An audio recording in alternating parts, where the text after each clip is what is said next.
Now, welcome to another news from Naboo with Thor's Lightning Takes. Whatever. All right, so let's get right to the news, right?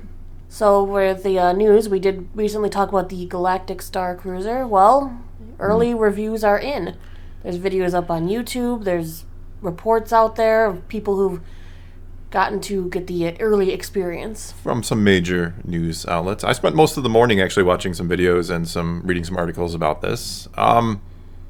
I think my first thing I wish I would have seen is some actual like diehard Star Wars fan reviews. I wish, and not me, mind you. I know Disney doesn't love me, but I wish some of the big YouTubers perhaps could have been invited for this, inaugural kind of behind the scenes look and done some videos. I think that would have, there's this disconnect between Disney Star Wars and kind of some of the fans. Obviously, I think this would have been an interesting way to, maybe patch some old wounds here, if to get some of the YouTubers in there, tell us what they really think about it, instead of, Just the person who goes in there is excited about everything? Yeah, instead of, I mean, I don't want to use the word shill media, but let's be honest, a lot of these places, they're not going to give you a completely honest and, negative review if they don't enjoy it, which I'm not saying they didn't, because a lot of the reviews I read seemed pretty genuine, or some of the videos I watched seemed pretty genuine.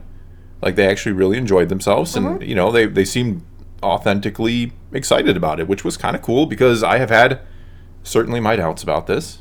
Right. Some of the videos that we watched, they do showcase some of the story, so if you're not into the spoilers of it, be wary of that. If you are interested in the story, I'm hoping they come out with a book, maybe, that goes over the entire story of the ship for those who cannot afford to go at this time. You make a good point, because it is canon.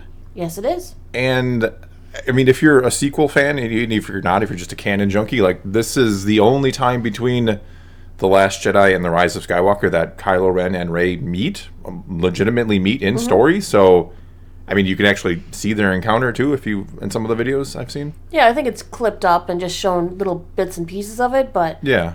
Exactly. So if you care about that sort of thing, it's kind of odd that this major event takes place in a hotel. So I do hope, for people who want that story, that we do get it elsewhere. Well, in the hotel, and it breaches down into the story on the surface of Batuu as well. Yeah, I mean, like I said, I am not somebody who would generally like to go on vacation and have this very kind of tight itinerary and be like immersed in this. I mean, it sounds cool. If I could go here for 2 hours, I would probably have a lot more fun than 2 days. Right. And if it wasn't, sequel era, and I'm not really, it's fine if you are, but I'm not really into the sequel era and all that. So if I could go to Tatooine for 3 hours and go on a little secret smuggler mission, that sounds a lot better to me than 2 days in a cruise ship, I guess.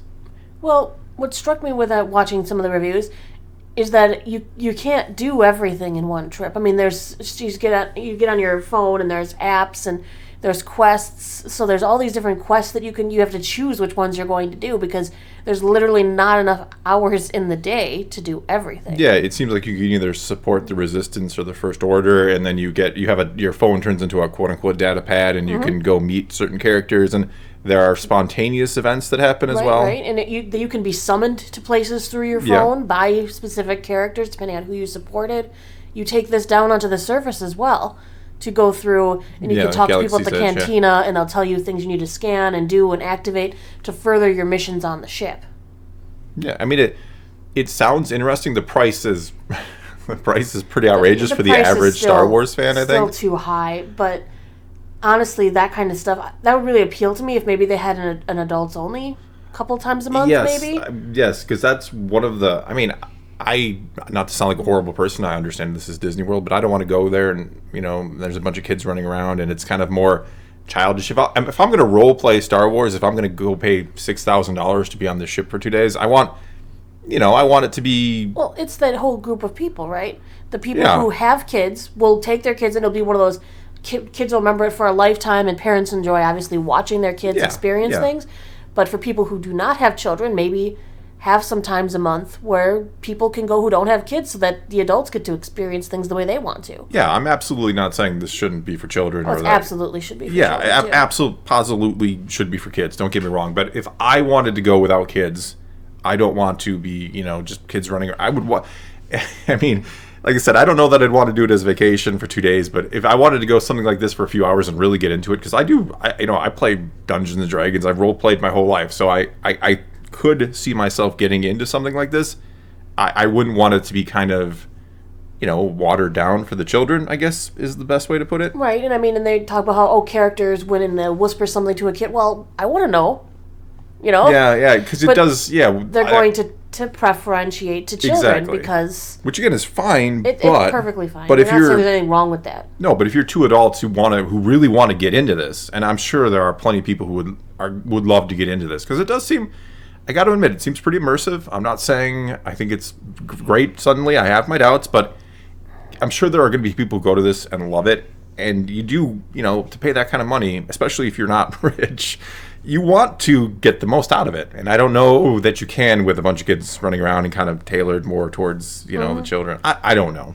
Like, there should just be a couple of 2, 3, maybe 4 times a month, 2-day blocks that are set out for adults only. I think but they would lose money because you're not going to have those extra, children.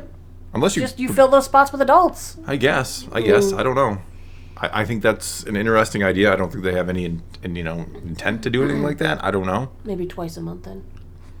Or something. Cater it as it fluctuates. Yeah. But, yeah. I mean, the quarters do look a little small. It's cramped, yeah. Yeah, small is not good. But I don't like that. I know it sounds weird, but you can't steal the soaps. You can't take home the stuff with little logos on it. Everything comes in a dispenser, which is more ecological. Yeah, I guess. Yeah, because you're not better. going to be making all those little extra things and having to replenish and change them every time. You just refill the soap dispensers and off you go. But I like that everything is written in their new font that looks very Arabesh without being Arabesh, so you can read it. Yeah. I just, like I said, I don't think this is something that's necessarily for me, just as the kind of person I am. I'm not saying people can't love it. I also think it's very just expensive for the average Star Wars fan out there. This is a once in a lifetime trip that you're gonna spend a lot of money on. Yes, it is. I mean, you can. This is a down payment for a car for a lot of people, or a house or whatever it might be. Down payment, it could be. Yeah, for a lot of people, it is for a car. I mean, I don't know. It's that's one of my issues with Disney Star Wars is, I've heard people complain about, George Lucas marketed the crap out of Star Wars too, and he did, don't get me wrong, but the big difference is, Lucas never made a resort where he expected you to pay $6,000 to come experience Star Wars. He put it on action figures, on, all these, little $20, $10 products, and you could buy them, and you could, that's fine. I don't have a problem with that. I don't have a problem with, merchandising. Look at Spaceballs, it's all about the merchandising, right? Mm-hmm. But when you're making this kind of thing and you're excluding a huge portion of the fan base who just will never be able to afford this, and it's supposed to be the ultimate Star Wars experience, I don't know.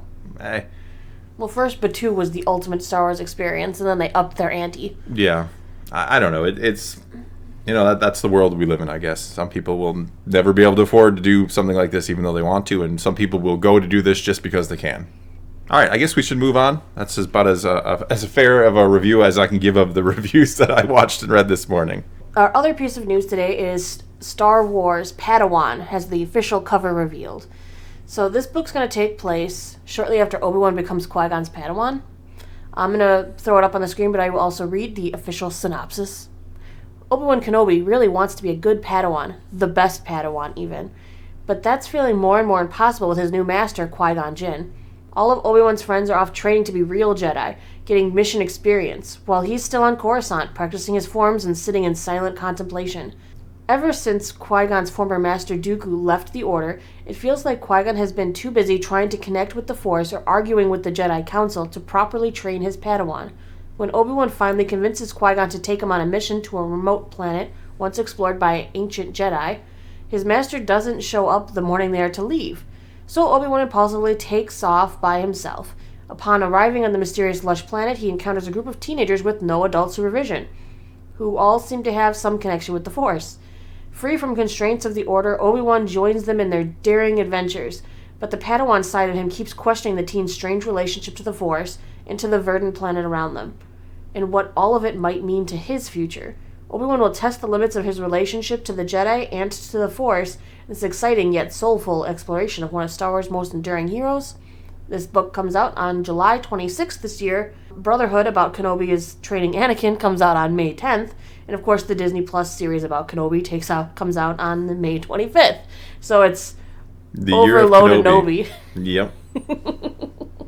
And I mean, yeah, I'm going to read the book because I read it all. I don't know that I'm super excited for this. I don't know that they always want to make Qui-Gon like this really mysterious kind of, oh, he's a rebellious Jedi. I don't, that's never the sense I necessarily got out of Qui-Gon.